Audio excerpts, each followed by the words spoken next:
তো সাব্বির ভাই কি অবস্থা? এই তো আলহামদুলিল্লাহ, দিনকাল কেমন যায়? চলতেছে আর কি মোটামুটি হবে। তো আপনার একটু পরিচয়টা যদি সবার আগে বলতেন। আচ্ছা, আমার পরিচয় বলতে তেমন তো কোনো কিছু নাই, জাস্ট একজন স্টুডেন্ট, বর্তমানে পড়াশোনা করতেছে, সাথে টুকটাক এন্টারপ্রেনিয়রশিপ। তো আমি বর্তমানে ঢাকা বিশ্ববিদ্যালয়ে পড়াশোনা করে বায়োকেমিস্ট্রি অ্যান্ড মলিকুলার বায়োলজি ডিপার্টমেন্টে ফোর্থ ইয়ারের মাঝামাঝির দিকে। আর আমার সেশন হচ্ছে 20-21। তো আমি এটা কি ডক্টর করোনার সময়? করোনার সময় বলতে আমরা ছিলাম অটোপাস ব্যাচ। আসলে অটোপাস বলতে ভুল হবে আমাদের, আমরা তো ইচ্ছা করে আর অটোপাস নিয়ে নেয় বা আন্দোলন করেও তো অটোপাস নিয়ে নেয়, আমাদেরকে অটোপাস আসলে চাপায় দেওয়া হয়েছিল। চাপাই দেওয়া হয়েছে? আসলেই চাপায় দেওয়া আপনি হয়েছিল। কি মনে মনে অটোপাস চাচ্ছিলেন কি চাচ্ছিলেন না? কখনোই তো চাই না, কারণ আমার জন্য অটোপাস হচ্ছে অভিশাপ স্বরূপ। আচ্ছা, যাই হোক, আপনার সাথে তো দেখা হয়ে অনেক ভালো লাগলো, অনেক দিন পরে দেখা। হলে থাকেন? হলে থাকা হয় ভাই, আর কি ফার্স্ট ইয়ার থেকে হলে থাকে। আমার হলের নাম ডক্টর মোহাম্মদ শহীদুল্লাহ হল। তো তখন তো শেখ হাসিনার আমল ছিল বুঝি, যেহেতু করোনার সময়। হ্যাঁ, আমাদের সময় তো শেখ হাসিনার আমল ছিল, অবশ্যই শেখ হাসিনার আমল ছিল।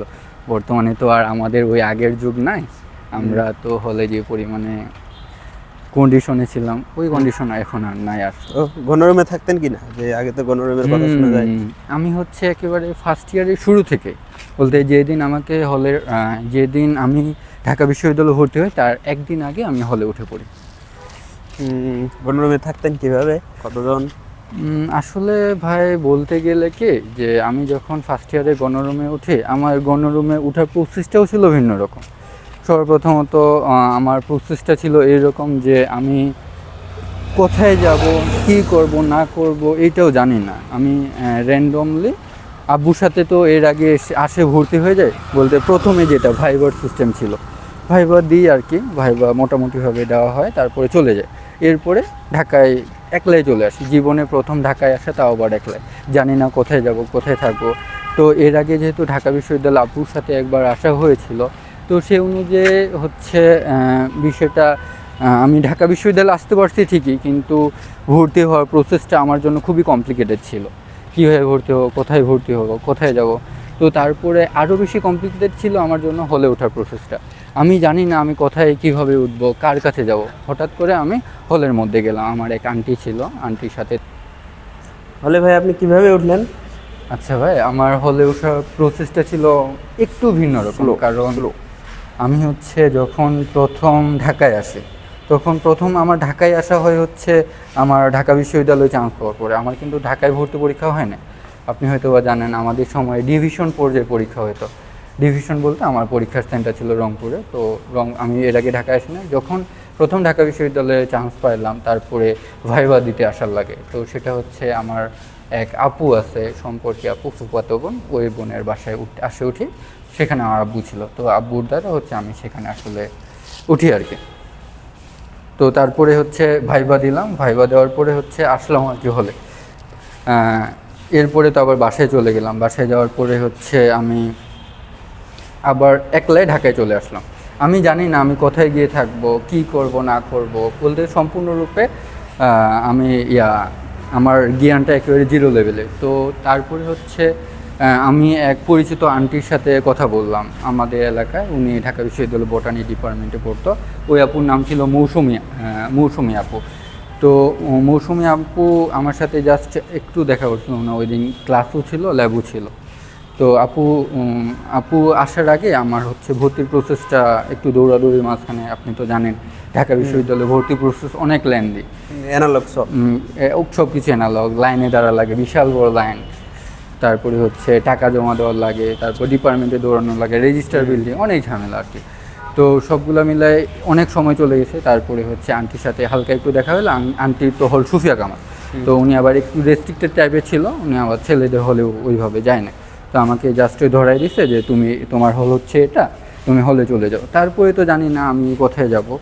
তারপরে হচ্ছে আমার কাহিনীটা ছিল এরকম যে আমি হলে গেলাম, হলে যাওয়ার পরে ওই আন্টির আবার খাবার এক ভাইয়ের রুমে পাঠিয়ে দিতে বলছিল, ওই আপুর খাবার এক ভাইয়ের রুমে পাঠিয়ে দিতে বলছিল। ওই ভাইয়ের রুমে দিয়ে আসলাম। দিতে যাওয়ার সময় তাবলিকের এক ভাই হচ্ছে আমাকে জিজ্ঞাসা করলো যে তুমি কি ফার্স্ট ইয়ার? আসলে আমি ফার্স্ট ইয়ারে এতটাই হাবাগোবা ছিলাম যে আমাকে দেখলেই বুঝতে পারা যেত যে ফার্স্ট ইয়ার। তো গেলাম আর কি কোনোভাবে। ওই ভাইয়ের সাথে কথা হলো, হ্যাঁ ভাই। তখন আমার ভর্তি পুরো প্রসেসটা কমপ্লিট হয় না, আমি আবার ডিপার্টমেন্টে চলে আসলাম। চলে এসে কাগজ জমা দিয়ে আবার হলে চলে গেলাম। ওই ভাই যে কোথায় গেছে আমি তো ওইটাও জানি না। আন্টির সাথে আন্টিকে কল দিচ্ছিলাম, আন্টিকে কলেও পাচ্ছিলাম না। তো আমি পুরো ব্লাঙ্ক হয়ে গেছিলাম। তো হঠাৎ করে আবার আমার ছোট ভাই, ও হচ্ছে এক হোস্টেলে থাকতো। ওই হোস্টেলে রাজু ভাইয়ের নামে এক ভাই ছিল, যিনি আমার ডিপার্টমেন্টের 2 ব্যাচ সিনিয়র। উনি বর্তমানে হচ্ছে ওনার নাম ছিল রাজু, আমি তো বললাম এটা। তো এখন উনাকে আমি হচ্ছে কল করে, ওনার নাম্বারটা আমি আমার ছোটো ভাই, ওই ভাইকে কল করলাম। প্রথমে কল করে পাই না আর কি। তারপরে তো হচ্ছে উনি কল ব্যাক করলো। কল ব্যাক করার পরে ওনার সাথে হচ্ছে প্রথম দেখা হয়। তো দেখা হওয়ার পরে ভাইকে বলি, আমি তো চিনতে পারি না, আমি তো ভাবছি যে ভাই হয়তো আমার ভাই একটু সাইজে ছোট ছিল। ভাইকে বলি তুমি কেমন আছো? ভাই বললো যে ফার্স্ট ইয়ার মনে হয়েছে। হ্যাঁ, ভাইকে মনে হয়েছে যে ভাই আমার সাথে আমার ব্যাচমেট মনে হয়। আমি যে ভর্তি হতে গেছিলাম ওইখানে মনে হয় ভাই আমাকে চিনতে পারছে, এবার আমার সাথে কথা বলতে আসছে। কিন্তু ওই ভাই যে রাজু ভাই ছিল এটা কিন্তু আমি কখনো ভাবতেও পারিনি। তো আমি তো অবাক যে ভাই বললো যে আমি তোমার রাজু ভাই। তো ভাই হচ্ছে আবার আমার ডিপার্টমেন্টের সিনিয়র, আমি আবার তুমি করে বলে ফেলছি। তো এই তুমি করে বলাটা যে কত বড় পাপ, এটা হচ্ছে যারা হলে উঠে বা যারা হলে থাকে তারাই হচ্ছে ভালোভাবে জানে। যদিও ওই ভাই আমার সাথে তেমন কোনো রুড বিহেভ করে নেয়। তো এরপরে হচ্ছে আমি ওই ভাইয়ের সাথে হলে চলে যাই। তো হলে যাওয়ার পরে ভাই বলে যে তুমি যদি হলে উঠতে চাও, হলে ওঠার ক্ষেত্রে বেশ কিছু প্রসেস আছে এখানে, যে তোমাকে এখানে জোন ভাগ করে দেওয়া হবে। আর ঢাকা ইউনিভার্সিটি থেকে নাকি এরকম কিছু একটা নিয়ম ছিল। ওই ভাই এবং ওই ভাইয়ের রুমমেট যারা ছিল, তো ওই ভাইয়ের রুমমেটরা বললো যে ফার্স্ট ইয়ার আর সেকেন্ড ইয়ারের জন্য নাকি ঢাকা বিশ্ববিদ্যালয়ে ছাত্রদের জন্য কোনো রকমের হলে সিট অ্যালটমেন্ট দেয় না। তো এটাই হচ্ছে আসল ঝামেলা ছিল। তারপর কোথায় উঠলেন? তারপর তো আমি আসলে জানি না কোথায় উঠবো। তো ওই ভাই আবার সিঙ্গেল বেডে থাকতো। ওই ভাইয়ের যিনি ব্যাডমেট ছিল উনি বাসায় চলে গেছিলো। তো ওই ভাই যেহেতু থার্ড ইয়ারে, তো আমাদের সময় যেহেতু ছাত্রলীগের আমল, আপনি তো বললেন যে ওটা হচ্ছে ফ্যাসিস্ট হাসিনার আমল। তো ওই সময় তো হলে ওঠা ছিল অনেক বড় একটা কমপ্লিকেটেড সিস্টেম। তো আমি বিষয়টা একটু খোলামেলাভাবে বলে, ওখানে ধরে নেন আপনি যদি হলে উঠতে চাইতেন, প্রথমত আপনাকে একজন সিনিয়র ভাই খোঁজা লাগতো। সিনিয়র ভাই কীরকম হল লাগবে? আপনি যে এলাকার সে এলাকারই হল লাগবে, নতুবা হবে না। ধরে নেন আপনার বাসা হচ্ছে ঠাকুরগাঁও, আপনি ময়মনসিংহের কোনো ভাইকে ধরে হলে উঠতে পারবেন না। এখানে হচ্ছে বলতে হলে যিনি প্রভোস্ট থাকতো তার কোনো হলে সিটের বলতে অগ্রাধিকার থাকতো না। উনি জাস্ট লাইকে এটা বলতে পারেন যে ওটা বলতে ওটা ওনার হলে নাই, ওনার কোনো হলে অস্তিত্ব না। উনি নামে মাত্র প্রভোস্ট, কোনো কাজে নাই। বা হাউস টিউটরের কথা বলেন, ওনাদেরও এটাতে বসে বসে বেতন পায়। জাস্ট টিউটর আমার মনে হয় যে সেই সময় কোনো দরকারই ছিল না, সব কিছু তো ছাত্রলীগের কন্ট্রোলে ছিল। তো তারপরে হচ্ছে ওই ভাই তো আমার এলাকার, আমি তো বললাম যে ডিপার্টমেন্টে ছিল, সাথে হচ্ছে আমার ওই ভাইয়ের বাসাও আবার ঠাকুরগাঁও। তো ওই ভাই আবার ওই ভাইয়ের দুইজন সিনিয়র ভাইয়ের সাথে পরিচয় করাই দিল। তো তারপরে হচ্ছে যাদের সাথে পরিচয় করা দিয়েছিল ওরা কি ছাত্রলীগ বলতে ছাত্রলীগের ডোমিনেটেড আর কি, ক্যান্ডিডেট টাইপের, ভবিষ্যৎ ক্যান্ডিডেট আর কি, ক্যান্ডিডেটও না, আপকামিং। কারণ ওই ভাইরা ছিল হচ্ছে ফোর্থ ইয়ারে, আর তখন তো ক্যান্ডিডেট মাস্টার্সে পড়েই ব্যাচ হইতো। ক্যান্ডিডেট বিষয়টা তো আরও বেশি একটু টাফ হইতো। এখন আমি তো ওই ভাইয়ের সাথে কথা বলার পরে বাকি দুজন ভাইয়ের সাথে কথা বললাম। তারপর তো আমাকে হচ্ছে হলে উঠাই দিল আর কি। হলে উঠানো বলতে কি, জাস্ট আমাকে একটা রুম দেখা দিল, তুমি হচ্ছে এই ভাইয়ের সাথে আপাতত 2 দিন হচ্ছে করো, ওই যে রুম শেয়ার করো না, বেড শেয়ার করো।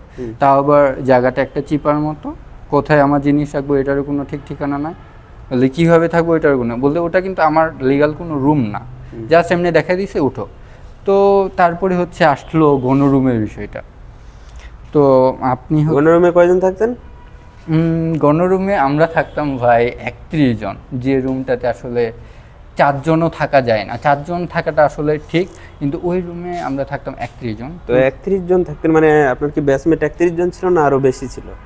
ব্যাচমেট আমার ছিল 45 জন, তার মধ্যে আবার বাকি যে 15 জন ছিল, এই 15 জন আবার রিডিং রুমে ঘুমাইতো। কারণ কোথায়?